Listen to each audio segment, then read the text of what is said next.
আম্মা জানদের জন্য জান্নাতি সহজ করে দিয়েছে কি? আল মারআতু ইযা সাল্লাত খামসাহা, এক নাম্বার হলো মা বোনেরা 5 ওয়াক্ত নামাজ আদায় করবে সময় মতো। দুপুরের রান্না করতে করতে আসরি ঠেকাবে না। এই মার্কা নামাজ না, সময় মতো 5 ওয়াক্ত নামাজ আদায় করবে। ওয়া সামাত শাহরাহা, রমজানের রোজাগুলো সঠিকভাবে রাখবে। ওয়া আহসানাত ফারজাহা, 3 নাম্বার হলো লজ্জাস্থানের হেফাজত করবে।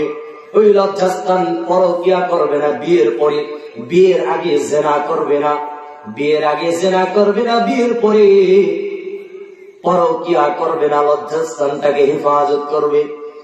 ওয়া আতাআত বালাহা, চতুর্থ হলো স্বামীর অনুগত্য করবে।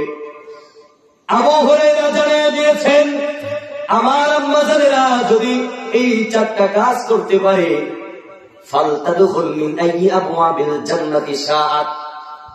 এবার একটু সবাই জোরে জোরে আল্লাহু আকবার বলবেন এটা শোনার পরে।